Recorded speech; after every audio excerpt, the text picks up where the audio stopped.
दोस्तों नमस्कार, स्वागत है आपका दीक्षा क्लासेस के यूट्यूब चैनल पर। आज हम रीजनिंग का अगला टॉपिक पढ़ रहे हैं, घड़ी अर्थात क्लॉक टेस्ट।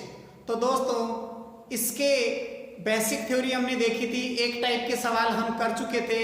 आज हम अगले टाइप के सवाल लेंगे। तो देखिए दोस्तों किस प्रकार से अपना पहला जो तरीका था वो कोण निकालना था, अब हम दूसरे टाइप की ओर पहुंचते हैं और बात करते हैं दूसरे तरीके की, किस प्रकार से आपके सवाल पूछे जा सकते हैं एग्जाम में।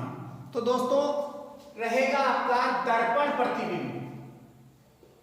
दर्पण प्रतिबिंब, दर्पण प्रतिबिंब। तो दोस्तों दर्पण प्रतिबिंब की स्थिति आपकी इस प्रकार होती है कि कांच में अगर आप देखते हैं तो दायां आपको बाईं तरफ दिखाई देता है और बायां आपको दाईं तरफ दिखाई देता है। अर्थात अगर आपने कांच में अपना मुंह देख रहे हो आप, तो आपका वास्तव में फेस अगर पूरब दिशा की ओर है तो कांच में आपका फेस पश्चिम की ओर दिखाई देगा। ठीक है दोस्तों, तो ये स्थिति होती है दर्पण प्रतिबिंब की। आप लोगों को ध्यान रखना है, दर्पण प्रतिबिंब जैसे आपके पास में कोई वॉच बनी हुई है तो इसका दर्पण प्रतिबिंब आप देखेंगे तो यहां आपको पता चलेगा इस प्रकार से ये दर्पण रहेगा। अभी वर्तमान स्थिति में जैसे इसमें 12 बज रहे हैं तो दर्पण में भी इस पोजीशन में एग्जैक्टली 12 बजेंगे, लेकिन अगर यहां देखेंगे तो आपको दर्पण प्रतिबिंब यहां से पूछा जा सकता है, इस प्रकार का सवाल देकर के। तो दोस्तों ऐसे सवालों को हल करने के लिए एक बेसिक बातें आप लोगों को ध्यान रखनी है, वह क्या हो सकती है। यदि बेसिक बातों में आपको ध्यान रखना है, पहली बात है यदि दिया गया समय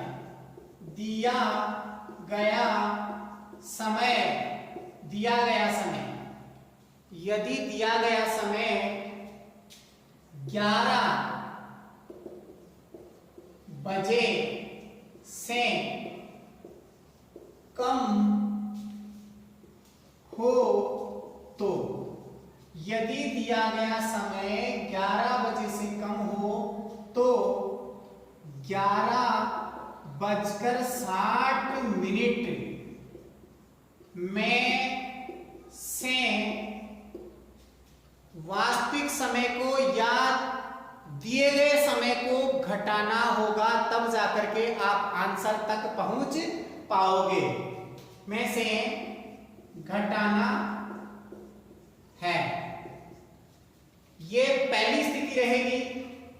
अब यदि आपको दिया गया समय 11 बजे से अधिक हो, यदि दिया गया समय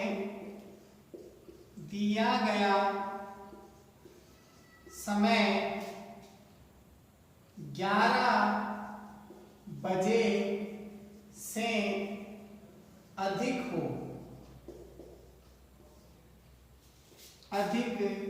हो तो, यदि दिया गया समय 11 बजे से अधिक हो तो आपको 23:60 में से वास्तविक समय या दिए गए समय को घटाना है, तब जाकर के आपका आंसर आएगा। तो दोस्तों देखिए, दर्पण प्रतिबिंब में आपको प्रतिबिंबित समय देकर के वास्तविक समय पूछा जा सकता है या वास्तविक समय देकर के प्रतिबिंबित समय पूछा जा सकता है। और ऐसे सवालों को इन दोनों रूल्स के माध्यम से हल करना है। सवाल देखते हैं आगे। पहले चर्चा करते हैं हम जल प्रतिबिंब की। जल प्रतिबिंब की। तो दोस्तों देखिए जल प्रतिबिंब किस प्रकार से। अब दोस्तों दर्पण प्रतिबिंब का आप एग्जांपल यहां से ले सकते हैं। अब हम देखेंगे जल प्रतिबिंब। तो जल प्रतिबिंब में दोस्तों ये मिरर यहां नहीं बन के परछाई यहां राइट हैंड की तरफ ना बन करके नीचे की ओर बनती है, नीचे की ओर बनती है। अर्थात जल प्रतिबिंब में ऊपर वाला हिस्सा नीचे की ओर दिखाई देता है, जबकि नीचे वाला हिस्सा ऊपर की ओर दिखाई देता है। ठीक है दोस्तों, इससे आपको समझना है कि यहां वाली स्थिति डायरेक्टली अपोजिट हो जाएगी। जो 12 आपको दिखाई दे रहा है ऊपर है, लेकिन जब आप पलटोगे तो वो नीचे आ जाएगा और 6 नीचे होते हुए भी ऊपर रहेगा। ये आपकी जल प्रतिबिंब की स्थिति रहेगी। इसमें आपसे सवाल इसी प्रकार पूछे जाएंगे, वास्तविक समय देकर के या प्रतिबिंबित समय देकर के आपसे पूछा जाएगा सवाल। ठीक है, तो दोस्तों देखिए यहां भी आपको कुछ नियम ध्यान रखना है। फर्स्ट रूल आपका रहेगा, यदि दिया गया समय, यदि दिया गया समय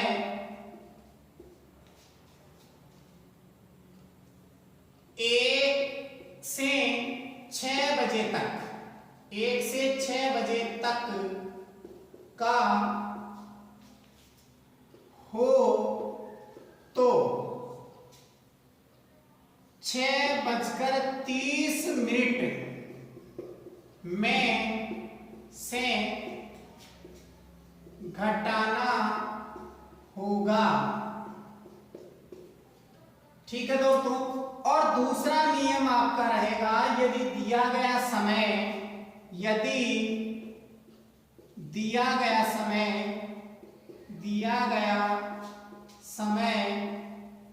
7 बजे से लेकर 1 बजे के बीच हो, 7 बजे से 1 बजे तक का हो तो, यदि दिया गया समय 7 बजे से 1 बजे तक का हो तो 18:30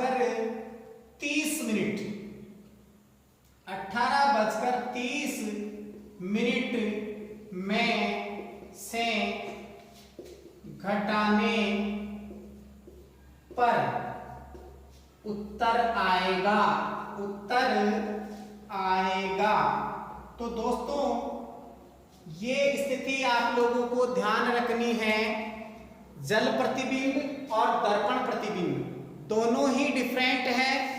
कई बार इससे रिलेटेड क्वेश्चंस आपके एग्जाम में पूछ लिए जाते हैं। इसके सवाल देखेंगे अभी। इससे पहले चर्चा करते हैं हम 3 स्थितियां और बनती है, 3 तरीके से सवाल और पूछे जा सकते हैं।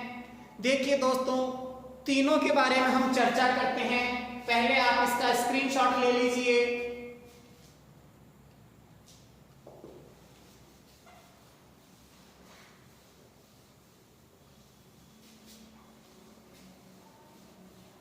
देखिए दोस्तों अब हम चर्चा करते हैं 3 स्थितियां बनती है आपकी, जिससे आपको सवाल ज्यादातर पूछे जाते हैं। पहली पोजीशन रहती है अति व्यापन।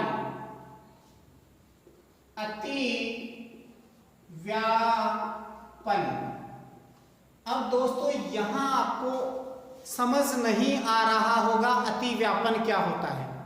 तो दोस्तों अति व्यापन का मतलब होता है आच्छादन, अर्थात एक दूसरे के ऊपर ओवरलैप। जैसे मेरा ये वाला पंजा जो है इस पंजे से पूरी तरह बिल्कुल ढक चुका है, तो उस पोजीशन को हम कहेंगे अति व्यापन, अर्थात ओवरलैपिंग सिस्टम। तो दोस्तों अति व्यापन भी कह सकते हैं आप इसको, इसे आप आच्छादन भी कह सकते हैं, आच्छादन भी कह सकते हैं, इसको ओवरलैपिंग भी कह सकते हैं, ओवरलैपिंग भी कह सकते हैं। और दोस्तों ऐसी परिस्थिति में या ऐसी स्थिति में जो आपका कोण बनता है वह बनता है या तो 0 डिग्री का और या फिर 360 डिग्री का। अर्थात देखिए दोस्तों, जो कोण बनता है 0 डिग्री या फिर 360 डिग्री का कोण बनेगा अति व्यापन वाली स्थिति में। अति व्यापन का मतलब ये भी होता है कि दोनों घड़ी की दोनों सुइयां एक ही दिशा में एक दूसरे के ऊपर रहे, जैसा दर्शाया गया है फर्स्ट डायग्राम में। जैसे एग्जैक्ट 12 बज रहे हैं, अर्थात घड़ी की घंटे वाली सुई के ऊपर जो है मिनट वाली सुई आ चुकी है, दोनों एक दूसरे के ऊपर है, एक ही सीध में है, तब आप कह सकते हैं कि यहां अति व्यापन है। ठीक है दोस्तों, तो अति व्यापन से संबंधित सवाल आप किस प्रकार करेंगे? तो दोस्तों इसका सीधा सीधा समय निकालने का सूत्र रहेगा। समय निकालना है अगर आपको, तो दोस्तों सबसे पहले यहां लिखेंगे आप बजकर 60/11 गुणा समय। 60, देखिए समय अगर आपको निकालना है तो एक बेसिक सूत्र रहेगा बजकर 60/11 गुणा समय। ठीक है दोस्तों, अब बात करते हैं। अब यहां आपको कुछ बातें और बताना चाहूंगा कि अति व्यापन की स्थिति में घड़ी की जो दोनों सुइयां 1 घंटे में एक बार ओवरलैप होती है, अर्थात 1 घंटे में एक बार एक दूसरे के ऊपर आती है, जबकि 12 घंटे में 11 बार अति व्यापित होती है। 12 घंटे में 11 बार अति व्यापित होती है और 24 घंटे में 22 बार अति व्यापित होती है। अब दोस्तों कहा गया था 1 घंटे में एक बार और 12 घंटे में 11 बार, तो एक कहां मिस हो गया? क्योंकि प्रत्येक घंटे के हिसाब से 12 घंटे में 12 बार अति व्यापित होनी चाहिए, लेकिन दोस्तों आपको ध्यान रखना है कि 11 बजे से लेकर के 1 बजे के बीच में केवल एक बार अति व्यापित होती है। 11 बजे से लेकर के 1 बजे के बीच में केवल एक बार अति व्यापित होती है और वह समय आपका एग्जैक्ट 12 बजे है। 12 बजे घड़ी की मिनट वाली और घंटे वाली दोनों सुइयां एक दूसरे के ऊपर होती है। ठीक है दोस्तों, अब यहां आपसे पूछा जा सकता है, अगर एक दिन पूछे, जब आपको दिन और रात दोनों लेना है, जबकि आपको दिन पूछे तो केवल आपके सवाल में दिन दिया गया है, तो आपको केवल 12 घंटे का समय लेना है।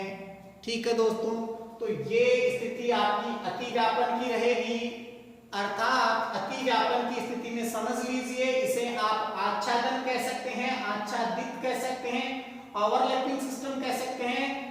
0 डिग्री कोण बनता है, 360 भी बन सकता है और घड़ी की दोनों सुइयां एक ही दिशा में एक दूसरे के ऊपर होती है, तो वह अति व्यापन कहलाता है। अब बात करते हैं हम अति व्यापन के बाद में जिस प्रकार से ये रहेगा आपका सिस्टम। दूसरा जो डायग्राम दिया गया है, तो दोस्तों ये रहेगा एक सरल रेखा के जैसे, अर्थात घड़ी की दोनों सुइयां एक दूसरे के विपरीत दिशा की ओर, घड़ी की दोनों सुइयां एक दूसरे के विपरीत दिशा की ओर हो, तो ऐसी स्थिति में दोस्तों क्या करना है आपको? इसे आप कहेंगे विपरीत दिशा, विपरीत दिशा की ओर, विपरीत दिशा में अगर हो, घड़ी की दोनों सुइयां अगर विपरीत दिशा में हो तो इससे तात्पर्य ये रहेगा कि घड़ी की दोनों सुइयां एक दूसरे के विपरीत होंगी, जैसा यहां दर्शाया गया है। ठीक है दोस्तों, इसे आप कह सकते हैं कि घड़ी की दोनों सुइयां 180 डिग्री का कोण बना रही है, अर्थात एक सरल रेखा पर है, एक सरल रेखा का निर्माण कर रही है, तब वह घड़ी की दोनों सुइयां विपरीत दिशा की ओर होती है। तो दोस्तों आपको दूसरे डायग्राम से पता चल रहा है विपरीत दिशा क्या होती है, अर्थात घड़ी की दोनों सुइयां एक दूसरे के बिल्कुल अपोजिट होगी और 180 डिग्री का कोण बनाती है, अर्थात सरल रेखा में होती है, तो वह विपरीत दिशा कहलाती है। इस प्रकार के सवालों को हल करने के लिए भी आपको एक सूत्र दिया गया है। यहां आपको ध्यान रखना है दोस्तों, समय निकालने के लिए बजकर 60/11 गुणा समय, और आपको यहां दोस्तों प्लस माइनस 6 क्या करना होगा, प्लस माइनस 6 करना होगा।